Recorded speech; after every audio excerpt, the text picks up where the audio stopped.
Autism spectrum disorder ഉള്ള കുട്ടികളെ ഏറ്റവും കൂടുതൽ പിന്തുണയ്ക്കുന്ന ഒരു പ്രധാനപ്പെട്ട മേഖല തന്നെയാണ് സ്പെഷ്യൽ എഡ്യൂക്കേഷൻ. എന്നാൽ പലർക്കും അറിയില്ല എന്താണ് സ്പെഷ്യൽ എഡ്യൂക്കേഷൻ എന്നത്. പലരുടെയും ധാരണ സ്പെഷ്യൽ എഡ്യൂക്കേഷൻ എന്നത് ഒരു വിദ്യാഭ്യാസത്തിൽ മാത്രം ഒതുങ്ങി നിൽക്കുന്നു എന്നതാണ്. എന്താണ് സ്പെഷ്യൽ എഡ്യൂക്കേഷൻ? സ്പെഷ്യൽ എഡ്യൂക്കേഷനും ഓട്ടിസവും എത്രമാത്രം പങ്കുവഹിക്കുന്നു എന്നറിയണ്ടേ? എൻ്റെ പേര് barfi Vipin Raj. Alpha paediatric rehabilitation സെൻറ്ററിൽ സ്പെഷ്യൽ എഡ്യൂക്കേറ്ററായിട്ട് വർക്ക് ചെയ്യുന്നു. ഓട്ടിസമുള്ള കുട്ടികളെ നമുക്കറിയാം, അവർ തികച്ചും വ്യത്യസ്തരാണ്. അതുപോലെ തന്നെ വ്യത്യസ്തമുള്ളതാണ് അവരുടെ ജീവിതശൈലികൾ. പല പാരൻസിൻ്റെയും ആഗ്രഹമാണ് നമ്മുടെ കുട്ടികൾ സ്കൂളിൽ പോയി പഠിക്കുക എന്നുള്ളത്.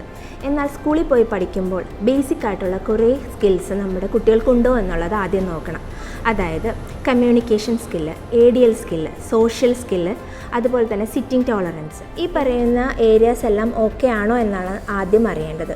ഇനി അഥവാ ഈ പറഞ്ഞ സ്കിൽസ് ഏതെങ്കിലും കുട്ടികൾക്ക് ബുദ്ധിമുട്ടുണ്ടെങ്കിൽ ഒരു സ്പെഷ്യൽ എഡ്യൂക്കേഷൻ്റെ സേവനത്തോടു കൂടി അസസ്മെൻറ്റ് നടത്തി ഗോൾ സെറ്റ് ചെയ്ത് ആ സ്കില്ലുകളെല്ലാം ഓക്കെ ആയതിനു ശേഷം മാത്രം നമ്മൾ കുട്ടികളെ സ്കൂളിലേക്ക് അയക്കാനായിട്ട് ശ്രദ്ധിക്കുക. വിദ്യാഭ്യാസം എന്നത് നമ്മുടെ കുട്ടികളിൽ ഏത് ഏജിൽ വേണമെങ്കിലും കൊടുക്കാൻ പറ്റുന്നതാണ്. എന്നാൽ നാം ഈ പറഞ്ഞിരിക്കുന്ന ബേസിക് ആയിട്ടുള്ള സ്കിൽസ് ഒരു 10 വയസ്സിന് താഴെയുള്ള കുട്ടിക്ക് കൊടുത്താൽ മാത്രമേ എഡ്യൂക്കേഷൻ നന്നായിട്ട് പോകാനായിട്ട് സാധിക്കുകയുള്ളൂ.